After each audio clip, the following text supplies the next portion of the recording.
conseguiu a demanda do material na região. Como solução, a gente entendeu que, por semelhança granulométrica, a gente substituiu o pó de quartzo pelo metakaolin, que também está naquele mesh 325, certo? Daí, podemos fazer uma substituição não idêntica à do autor, uma vez que os traços, eles são todos diferentes, certo? Vocês podem observar que os quantitativos, tanto de pó de quartzo como de sílica ativa, eles são muito altos em relação aos usados no trabalho. Por quê? Porque além da sílica ativa, o metakaolin também é posolânico. Então, as reações de hidratação vão consumir com maior rapidez o hidróxido de cálcio. Dessa forma, os quantitativos não puderam ser os mesmos. Então, a gente desenvolveu 7 traços.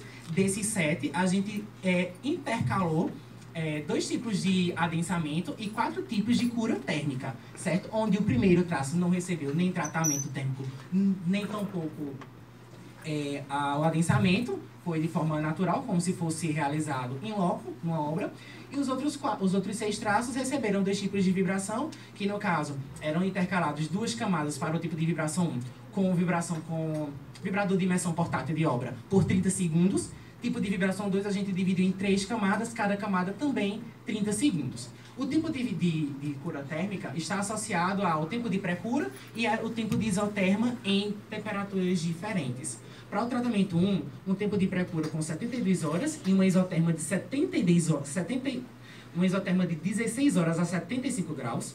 Para um tratamento 2, a gente já diminuiu o período de pré-cura. Foi um período de pré-cura de 30 horas, mais uma isoterma de 80 horas a 65 graus. O tratamento 3, um período de pré-cura também de 30 horas, com isoterma de 40 horas a 60 graus. E também o tratamento 4, ele também recebeu, mesmo período de pré-cura, 30 horas, e uma isoterma 8 horas a menos, 32 horas também a 60 graus. A terceira etapa, a gente definiu um cronograma, um cronograma experimental, no qual a gente não é dotado de argamassadeira, no qual é certificada por norma, mas a gente utilizou uma batedeira planetária adaptada para poder ela ter o movimento de translação, para misturar com maior acurácia o material. E a gente demora mais ou menos 20 minutos, onde a gente mistura o material a seco todo em um saco plástico, no caso cimento, a areia, que deve deter um módulo de finura em torno de 1,3 a 1,4, uma areia muito fina, juntamente das adições minerais.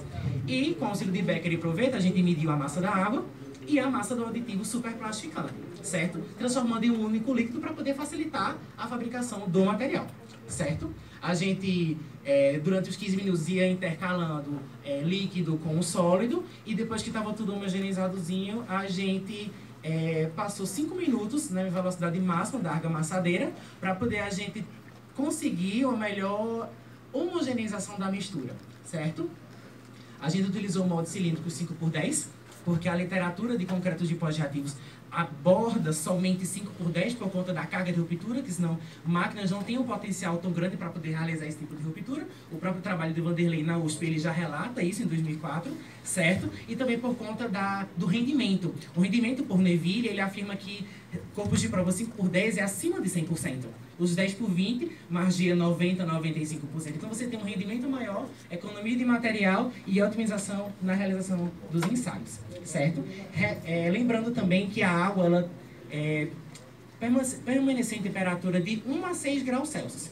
Por quê? Porque uma água, quando ela tem uma temperatura mais fria, a gente reduz a liberação do calor de hidratação no cimento. Uma vez que o cimento, por ser o CP5-ARI, o calor de hidratação é relativamente alto, certo?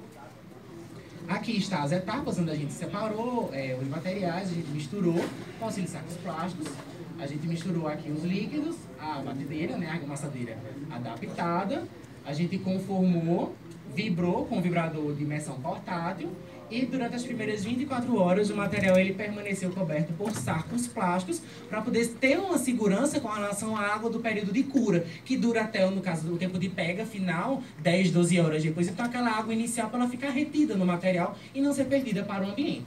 E aqui na estufa a gente realizou o processo de cura térmica com o auxílio de Beckeres, certo? Onde também através de testes preliminares a gente conseguiu realizar esse teste, no final, no caso, não permitindo com que o corpo de prova permanecesse não imerso na água. Testes preliminares a gente fez com que a água ela sempre permanecesse acima do nível do corpo de prova e a gente conferisse uma correta cura técnica. Como resultados, a gente teve que o traço T5 foi o melhor. 7 dias ele conseguiu 159 MPa e 14 dias 169 MPa. Quando a gente compara com a tese de doutorado de Vanderlei da USP, aos 7 dias ele conseguiu 105,65 MPa, um ganho de mais de 50% na resistência à compressão axial. E aos 14 dias, Vanderlei conseguiu uma resistência de 159 MPa, ou seja, a gente ainda tem 10 MPa à frente do que foi conseguido por Vanderlei há 14 anos atrás, certo? E gostaria de chamar a atenção para o gráfico, onde a gente demonstra o comportamento mecânico de todos os 7 traços, onde o primeiro não recebeu nem tratamento nem adensamento adequado, ficou margeando 70 a 80, 90 no máximo MPa, que seria, no caso, um material que não recebe cura térmica ou adensamento correto na obra, ele não vai conferir resistências adequadas planejadas em laboratório, certo? E o traço T5, que foi o melhor, existe a progressão.